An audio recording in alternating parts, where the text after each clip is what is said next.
My parents decided it was time for me to settle down and find a wife, then promptly asked me to make way for my unemployed brother. So I purchased the house and gave him a choice: pay rent or leave. "You've always envied me," my brother shouted. I grinned. "No, I just showed up, and now I own everything you assumed was yours." This unfolded over several years. Disclaimer: this is a fictional account. I'm a 32-year-old man who always knew my family saw me as the secondary son. You know how some parents claim to love all their kids equally? Mine didn't even pretend. My brother Nathan was their shining star, their pride and joy. I was just there. Growing up in a middle-class suburb of Minneapolis, my mom would light up whenever Nathan walked in. She'd eagerly tell anyone, at church, the store, about Nathan's latest achievements, while I lingered in the background, unnoticed. When Nathan left for college at Northwestern, Mom was heartbroken for months. I'm not exaggerating, she called him daily, like she was battling withdrawal. It was painful to witness. They didn't despise me, I just wasn't Nathan. He was outgoing, a football player, the center of attention, charismatic or just loud, depending on how you saw it. I was quieter but athletic, a wrestler who placed at state twice. Yet, my trophies ended up stashed in the basement, while Nathan's elementary school participation medals were proudly displayed in the living room. I'm serious, his most improved certificate from 4th grade football hung in the hallway until I moved out. I learned early that no matter what I accomplished, I'd never match Saint Nathan. I graduated with honors in business administration and landed a solid job at a medical supply company, but Mom's response was a distracted, "That's nice, dear." Meanwhile, she'd gush about Nathan possibly getting a promotion at his marketing job, a promotion he chased 5 times but never secured, probably because he spent more time socializing at bars than. At 23, I was working when my parents shared their exciting news: they were retiring. Mom had been juggling part-time retail jobs for years, and Dad was done with his insurance career. Their plan? I'd move back home to help out until Nathan had kids, then they'd move to Colorado to be near him. Fast forward, Nathan and his wife Sarah still hadn't produced the grandkids they craved. In fact, Nathan was struggling. He and Sarah could barely cover their bills in Denver. I hadn't seen him since a Christmas 2 years prior, where he complained endlessly about his condo, his boss, his life, while wearing expensive clothes he couldn't afford. He'd show up in $300 sneakers and flashy watches, whining about how the world was against him. He barely acknowledged me, treating me like a stranger. Meanwhile, I was the one holding things together. I'd climbed to regional sales manager, paying rent to cover their expenses, maintaining the house, and even upgrading it. I renovated their bathroom and built a deck out back with my own hands, durable composite boards, sturdy railings, the works. My life wasn't perfect, but it was stable. I had good friends, played in a rec hockey league, and dated when I could. Yet, Mom still talked about Nathan like he was a gift to the world. When I landed a big client, boosting my commission significantly, she asked if I could loan Nathan money because he was struggling after leasing a luxury SUV he couldn't afford. It wasn't the first time, probably the 5th, that they'd asked me to bail him out. Every family gathering revolved around Nathan. If he called during holidays, everyone crowded around the phone like he was a celebrity. If he visited, my parents spent weeks preparing, stocking his favorite snacks, cleaning his old room like royalty was arriving. For my birthday, Mom made a basic cake from a mix. For Nathan's, she'd cook his favorite meals for days and invite the whole family. Then Nathan lost his job. He and Sarah were already scraping. Mom acted like this was fantastic news. At dinner, she practically vibrated with excitement. "This is perfect," she exclaimed. "Nathan and Sarah can move in while he gets back on his feet, and maybe they'll start a family soon." My heart sank. She said it like it was a done deal, never asking my opinion. I stared at my plate, pushing peas around, thinking, here we go again. Nathan screws up, and everyone scrambles to fix it. It got worse.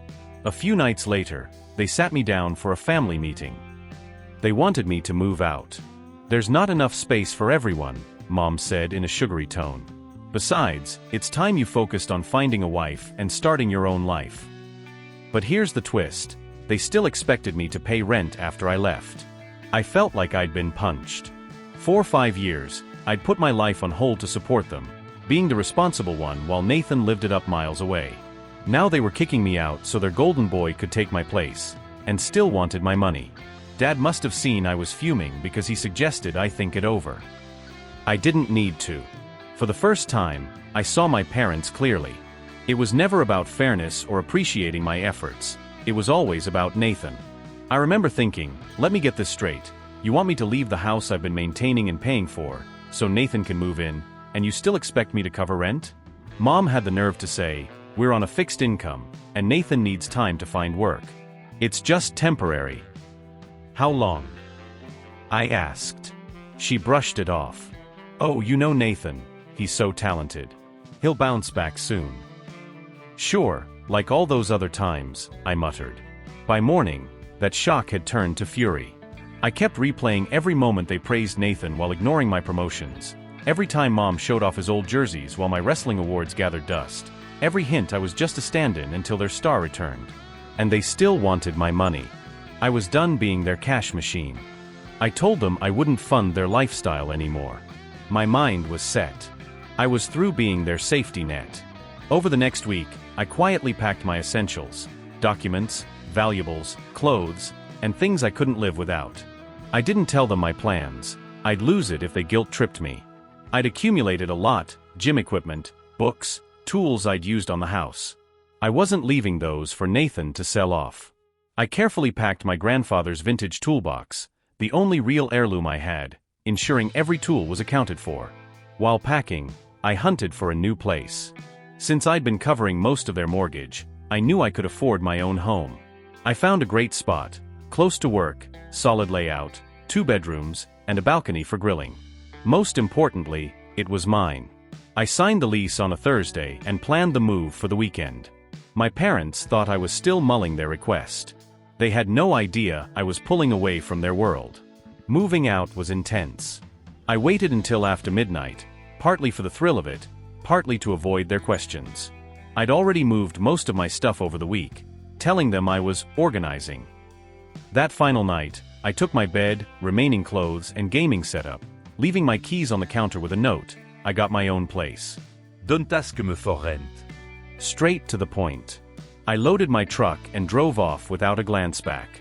The next morning, I blocked my parents and Nathan on everything: phone, email, even LinkedIn, since he tried reaching me through work contacts. For the first time in years, I felt free. That first week in my new place was like stepping into a new life. I could leave my gym bag out, come and go as I pleased, and meal prep without judgment. I set up a weight bench in the spare room and organized my protein and supplements in the kitchen. No one questioned why I had so much chicken in the fridge. They mocked me, thinking they'd humiliated me. They didn't realize they'd already lost, and I was just beginning. That night, no one texted. No thanks, no silly group chat meme. That told me everything. They were panicking, probably blaming the bank, refreshing apps, assuming it was a fraud alert. I knew Sarah would crack first. Her life runs on subscriptions. Tom might not notice until his rent hit. Mom would sense something was off. She always did, even if she didn't know what it meant. By morning, the calls began. Sarah texted first, "Hey, did you transfer money or something?" Like we were co-workers. I didn't reply. "My card's not working. Can you check?" I didn't. I knew why. She called twice, straight to voicemail. At work, I sipped stale coffee in the break room as my phone buzzed non-stop. Dad called. Then Tom. Mom left a voicemail, her voice tight but smiling, like she was holding back anger. I let the messages stack up. Sarah emailed, she never emails, saying she was worried and asking if I was okay, her way of saying fix this now. I replied with one line, "The accounts are closed." No explanation. I didn't owe her one. Tom called next, skipping pleasantries. His voice was sharp. His rent payment bounced, and the leasing office threatened to cancel his move-in without another deposit by Friday. I told him he should have saved some of that beer money for emergencies. He hung up. I went to the leasing office I'd co-signed for. I waited while the clerk called the manager. I calmly said I was pulling my application and canceling the deposit. They warned I'd be liable if the lease was signed. I smiled and told them to check the status. It was pending, no lease, no obligation. I stopped the payment before leaving. Tom showed up at my door, banging like he was serving a warrant. I didn't answer. He paced, calling me from his phone, then someone else's. When I finally opened the door, he was yelling. He said I'd screwed him over, made him look like a fool, ruined his NE. The calm didn't last. 3 weeks later, an unknown number called. I almost ignored it, but answered. It was my uncle, Mike. Mike and Dad had a rivalry since childhood, but Mike was always straight with me. He taught me practical skills like changing oil and fixing leaks when Dad was too busy with Nathan's games. Noah, what the hell, he said. You vanished, and your parents are about to lose their house. I was stunned. What? Then Mike dropped the truth. Nathan had been unemployed for 6 months, not just weeks, as Mom claimed. My parents had been secretly sending him thousands monthly to keep him and Sarah afloat in their fancy condo. Worse, they'd taken a second mortgage on the house without telling me. He gripped the phone, furious. So they borrowed against the house, expected me to keep paying, and were funneling my money to Nathan? Exactly, Mike said. Now they're panicking because they're behind on payments and could lose everything. You need to help, Noah. He looked bitterly. Help? Why's this my problem? Nathan's been draining them for years. I've been the one keeping them afloat. Mike went quiet. He knew I was right. Look, I appreciate the call, I said, but this isn't my mess. They chose Nathan, like always. They can deal with the consequences. After hanging up, he sat there, reeling. All those times they said they were tight on funds, it wasn't their retirement, it was Nathan. My rent money had been propping up his lavish lifestyle. The betrayal stung. For days, I wrestled with it. The more I thought, the angrier I got. I'd been indirectly funding Nathan and Sarah's facade while my parents expected me to fix their mess. But then I thought about the house itself. I grew up there, put in countless hours fixing it, new roof, updated wiring, plumbing repairs. That sweat equity would be lost if the bank took it. If I was going to keep paying, I wanted it to benefit me, not Nathan's ego. So, I made a plan. When I arrived at the house, Mom looked. I asked if he remembered when I needed help after my divorce, when I couldn't sleep, working nights and breaking down in the bathroom at work, when my wife took our daughter to Mexico without telling me. He didn't answer. I told him to leave. He muttered something as he walked to his car, probably an insult he thought would sting. I didn't care. I watched him drive off in the car I'd helped him fix last summer. Dad left a voicemail. He said they'd been talking and it was time to lay it all out. He wanted to resolve things as a family, said I might have taken things too personally, but they were ready for a real talk. He used the phrase shared goals, like he'd read it in a self-help book. I didn't call back. Let them talk. Let them panic. Let them feel what I've felt for years, alone, pressured, useful yet disposable. The best part wasn't revenge. Not yet. I was still being reasonable. They didn't know how far I'd go, but they were about to find out. This is part 3 of Mark's story. They tried to stay calm, but their world was falling apart faster than they could patch it. Sarah posted an Instagram story, a photo of her shoes on a deck with the caption, "Some people reveal their true selves when it's inconvenient." Vague enough for her followers, but I knew it was about me. Tom shared a meme about a fake family, no tags. Real subtle. What they didn't know was I'd gone further. That same day I froze the accounts. I logged into the utility portal. I'd been covering my parents' power and water since 2022. They always said they'd pay me back when things settled. Guess what never settled? So I canceled autopay, removed my card, and marked myself as moved out. Mom texted, "Did something happen with the utility payments?" I got a shutoff notice. I left it on read. It wasn't cruel. Not really. I'd given them years of my life. I skipped doctor visits while they remodeled. I sold my watch collection to cover Dad's late tax bill. I never threw it in their faces, never. Exhausted. Dad barely met my eyes. Nathan and Sarah were there, Nathan sporting his usual smug look and a watch worth more than a month's rent. Typical, broke but flashy. "I know about the second mortgage," I said, arms crossed, watching their reactions. Mom's hopeful expression turned to shame. Nathan just glared, confused. "Mike told me everything," I added. Mom sighed, "Mike should stay out of it." "Maybe, but I'm glad he didn't, or I wouldn't know you were using my money to bankroll Nathan's lifestyle. Dad tried to speak, but I cut him off. I'm not here to argue. I have a solution that works for everyone. I proposed taking full ownership of the house, legally transferring the mortgage to my name. They could stay, but Nathan and Sarah had to pay the same rent I'd been paying since I was 23. Mom hesitated. This is our family home. We can't just hand it over like it's nothing. It's not nothing, I replied evenly. It's your chance to keep it. The bank owns more of it than you do now. Miss more payments, and it's gone. This is your best option. Nathan exploded. You can't just swoop in and take what's not yours. This was supposed to be my inheritance. His voice rose with every word. You're jealous, always trying to one-up me, using mom and dad's situation to steal what's mine. I laughed in his face. Your inheritance? You've barely been here in a decade. I've been maintaining this place, paying bills, while you've been mooching 3 states away. His face reddened, but he had no response, just muttering about his tough situation and a bad job market. Right, like his string of short-lived jobs proves that, I thought. I'm not stealing, I said firmly. But I won't keep pouring money into a losing deal without something in return. Pay rent or don't stay. Simple. Silence. Dad finally said, we'll consider it. I nodded. Take your time, but the bank won't wait. You're already behind.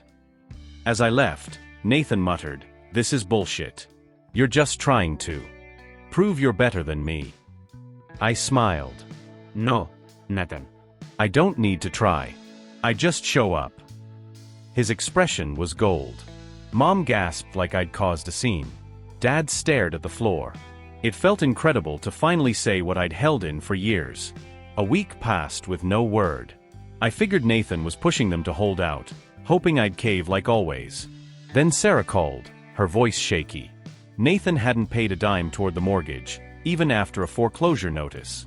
He insisted I was trying to trick them into giving me the house, and that it wasn't his problem. Sarah wasn't buying it.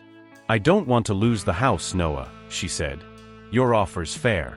I'm looking for work, but Nathan says I don't need to. He's gaming or out with friends while your parents stress about losing everything. She described Nathan leaving midday for networking, returning drunk at 2 a.m., while Mom still did his laundry and made excuses. I felt for Sarah. She was stuck with my entitled brother. I tweaked the offer, same deal, but Nathan had to leave if he wouldn't pay rent. Sarah could stay, but he was out. I can't kick him out myself, I said, but I set the terms for my house. If he won't follow them, he's gone. Sarah agreed to pitch it to everyone. I wondered if she secretly hoped Nathan would refuse, giving her an out. The next meeting was chaos. Mentioning rent sent Nathan into a rage. He knocked over a mug, screaming, calling me greedy, accusing me of manipulation. He got in my face, but I didn't flinch.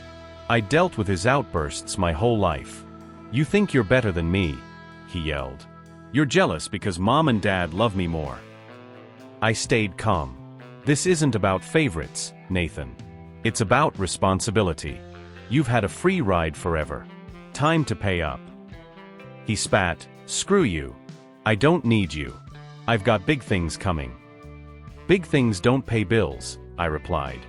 I expected more noise, another guilt trip voicemail, maybe Tom posting a cryptic story acting unbothered.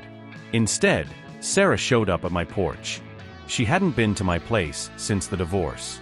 I knew it wasn't a friendly visit. No one in this family shows up without a motive. She wore sunglasses, like she didn't want to be seen. She carried a thick manila envelope. She didn't ask to come in, just sat on the steps and said she wasn't here to argue. The envelope held scraps, old receipts, bank statements, torn sticky notes, copies of checks I'd written over the years. Some I'd forgotten, rent money, vet bills, a $700 transfer labeled for the deposit THX. At least 10 different handwriting styles, mostly hers. She said she was cleaning her apartment, planning to move, maybe Arizona or back to Georgia, where an old friend owed her a favor. Then she said something odd, I think I ruined everything. Not just with you. With everyone. She went quiet, like she might cry, but I wasn't sure I cared. Then she said something that floored me. Remember that $600 in 2021? The one I said was for rent. She admitted part of it went to a married guy she was seeing. He'd threatened to share photos she'd sent. She was too ashamed to tell me and thought she could fix it alone. She couldn't. I sat in the doorway, unsure what to say. Not because I felt nothing, but because I couldn't tell if she was being honest or playing a new game. She said she wasn't asking for money, just wanted me to know she was sorry and wouldn't bother me again. She left the envelope and walked to her car. Didn't look back. It should have felt like a turning point, like maybe this mess could be salvaged. Then came the next shock. Tom tried to use my identity. I got an email from an unfamiliar bank asking me to verify a loan application. The email address was off, Mark 32 instead of Mark 23, just enough to slip through. The bank said the documents looked photocopied. I knew it was an old W-2 I'd sent Tom for some failed. I'd heard it before, it didn't work. If you want to support Nathan, go with him, I said. This is my house now. I gave Nathan 3 months to shape up. He didn't. They moved out reluctantly, staying with Uncle Mike, the same guy who preached family loyalty. Comma's funny. Mike's small 3-bedroom house was a shock for them. Mom and Dad took part-time hardware store jobs to survive. Nathan tagged along, sleeping on a pull-out couch, complaining about no privacy. Sarah lasted a week. She showed up at my door with a suitcase. "I'm done," she said. "Nathan won't work, and your mom treats him like a kid." She got a job at a boutique, moved out, and later divorced Nathan. I didn't blame her. Life got better.